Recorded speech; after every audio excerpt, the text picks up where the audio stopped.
घड़ी इशारा कर रही है सुबह के 10 बजे का और वक्त हो चला है अपना बिहार का। तो बिहार के लिए आज सियासत का सुपर संडे है और दूसरे चरण के मतदान के लिए चुनाव प्रचार का आज आखिरी दिन भी। और ऐसे में आज सभी दलों के नेता पूरी ताकत से तूफानी प्रचार प्रसार करेंगे और जनता को अपने पक्ष में गोलबंद करने की पूरी कोशिश करेंगे। चुनाव प्रचार में व्यस्तता के बीच तेजस्वी यादव आज अपना 37वां जन्मदिन भी मना रहे हैं। देर रात तेजस्वी ने परिवार के साथ केक काटा तो सुबह से राबड़ी आवास पर जश्न का माहौल नजर आ रहा है। छोटे भाई अपना जन्मदिन मना रहे तो दूसरी तरफ चुनाव के बीच बड़े भाई तेज प्रताप यादव की सुरक्षा को बढ़ा दिया गया है। सूत्रों के हवाले से यह खबर है कि समीक्षा के बाद केंद्रीय गृह मंत्रालय ने तेज प्रताप यादव को Y+ श्रेणी की सुरक्षा दे दी है। 4 तस्वीरें आप अपनी टीवी स्क्रीन पर देख रहे हैं। आज प्रचार प्रसार का दौर थमने वाला है। तेजस्वी यादव के हैप्पी बर्थडे की तस्वीर हम आपको दिखा रहे हैं और कैसे दिग्गजों की तरफ से तूफानी प्रचार प्रसार जारी है वो तस्वीरें भी आप देख रहे हैं। साथ ही साथ तेज प्रताप यादव की Y+ श्रेणी वाली सुरक्षा बढ़ा दी गई है। देखिए, बिहार में दूसरे चरण के प्रचार के लिए निकले तेजस्वी यादव ने यह दावा किया कि बिहार की जनता ने बदलाव का मन बना लिया है और इस बार प्रदेश में बदलाव जरूर होगा। वहीं तेजस्वी यादव ने आरक्षण की सीमा को लेकर पीएम मोदी पर भी निशाना साधा है। आखिरी दिन है चुनाव प्रचार का और इस बार माहौल बहुत अच्छा है। पूरे बिहार की जनता जो है आशीर्वाद दे रही है। इस बार बदलाव के लिए वोट किया है, आगे 11 तारीख को भी करेगी। और प्रधानमंत्री जी हों या केंद्र के मंत्री हों, कोई भी लोग 65% जो आरक्षण हमारी 17 महीने की सरकार ने जो बढ़ाया था, उस आरक्षण के बारे में ये लोग कुछ नहीं बोल रहे। लोगों का आरक्षण खा करके बैठ गए हैं प्रधानमंत्री 65%। इस पे बोलना चाहिए, बात करनी चाहिए। पढ़ाई, दवाई, कमाई, सिंचाई पे बात करनी चाहिए। 11 साल का हिसाब देना चाहिए, बताना चाहिए कि गुजरात को कितना दिया, बिहार को क्या दिया। इस पे तो वो बात नहीं कर रहे हैं। और देखिए, विधानसभा चुनाव के मतदान को लेकर उप मुख्यमंत्री सम्राट चौधरी ने बड़ा बयान दिया है। उन्होंने कहा कि जनता ने आधा मैंडेट दे दिया है, लोग विकास को देखकर ही वोटिंग कर रहे हैं। और इसी दौरान सम्राट चौधरी ने आरजेडी पर भी जमकर हमला बोला है। आज अंतिम प्रचार है, जनता से आशीर्वाद मांग रहे हैं हम लोग।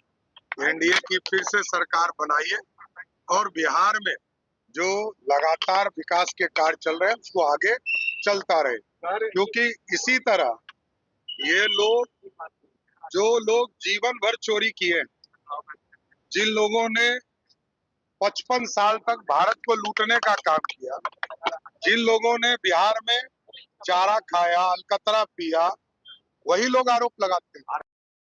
वहीं पटना में बीजेपी नेता गुरु प्रकाश पासवान ने बड़ा बयान दिया है। उन्होंने कहा कि मंदिर राजनीति नहीं, आस्था का विषय है। बिहार सनातन आस्था और संस्कृति का केंद्र रहा है। उन्होंने याद दिलाया कि राम मंदिर आंदोलन में पहली ईंट दलित समाज के कामेश्वर चौपाल ने रखी थी। आस्था का विषय है, मंदिर उपासना का विषय है और बिहार सनातन आस्था का एक केंद्र है, संस्कृति का गुरुत्वाकर्षण केंद्र है और बिहार का अटूट संबंध है राम मंदिर से। राम मंदिर में जब मूवमेंट चल रहा था, पहले ईंट रखने वाले बिहार के दलित समाज के स्वर्गीय कामेश्वर चौपाल जी, श्री राम जन्मभूमि तीर्थ क्षेत्र न्यास के परमानेंट ट्रस्टी बिहार के दलित समाज के स्वर्गीय कामेश्वर चौपाल जी, बिहार की माता जानकी, तो माता जानकी और रामलला का मंदिर बने, ये हमारे लिए इससे बड़ा आस्था और उपासना का विषय कुछ हो नहीं सकता है। इसको राजनीति से जोड़ करके देखना कतई बर्दाश्त के बाहर है। औरंगाबाद के गोह में एलजेपी-आरबी के अध्यक्ष चिराग पासवान ने एनडीए उम्मीदवार रणविजय कुमार के समर्थन में वोट मांगा है। साथ ही ये दावा किया कि 14 नवंबर को परिणाम के बाद बिहार में एक बार फिर एनडीए की सरकार ही बनेगी। कि आगामी 14 तारीख को परिणामों के बाद बिहार में एक बार फिर से एनडीए की सरकार बनने जा रही है, इसमें कहीं कोई संदेह नहीं है। अगली खबर आपको पूर्णिया से बताएं, जहां धमदाहा विधानसभा में चुनाव रोमांचक हो गया है। जेडीयू के दो पुराने सहयोगी आज एक दूसरे के खिलाफ चुनावी मैदान में संघर्ष कर रहे हैं। एक तरफ जेडीयू से लेसी सिंह है तो दूसरी तरफ आरजेडी से संतोष कुशवाहा हैं, जो पहले जेडीयू से 2 दफा सांसद रहे।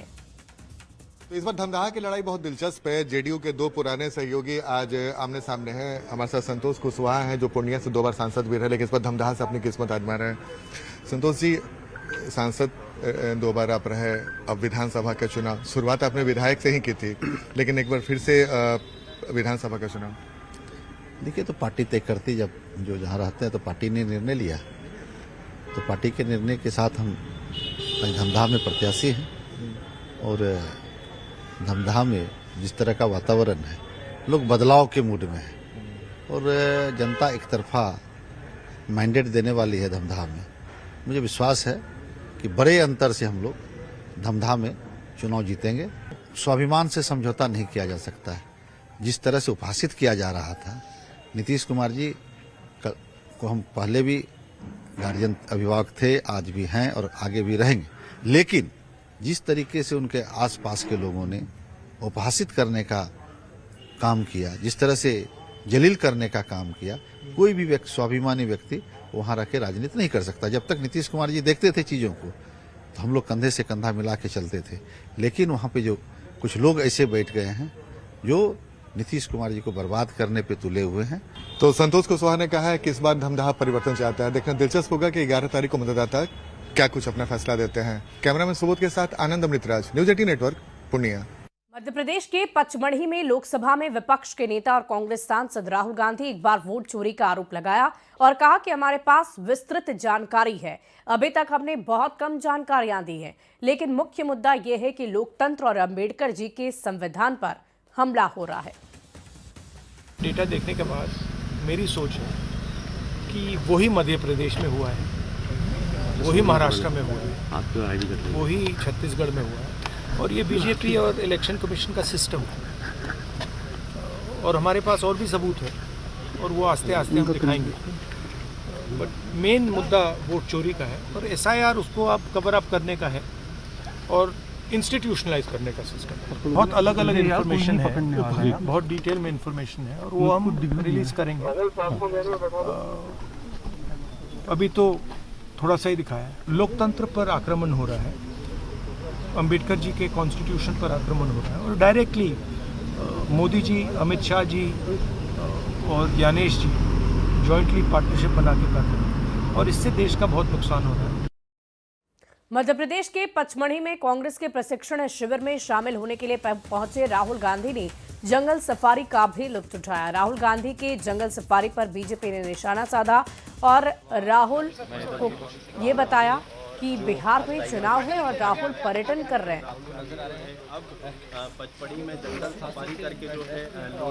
तस्वीरें हम आपको दिखा रहे हैं राहुल गांधी की। ये आप जंगल सफारी की तस्वीर है राहुल गांधी की आप देख रहे हैं, जहां वो तस्वीरें लेते भी आपको नजर आ रहे होंगे। जंगल सफारी में भ्रमण कर रहे राहुल गांधी की ये 3 तस्वीरें आपको टीवी स्क्रीन पर दिखा रहे हैं। पचमढ़ी मध्य प्रदेश में जंगल सफारी में भ्रमण करते नजर आए राहुल गांधी और इसी पर सत्ता पक्ष ने उन पर निशाना साधते हुए कहा है कि बिहार में चुनाव चल रहा है और इस बीच में वो पर्यटन का लुत्फ उठा रहे हैं।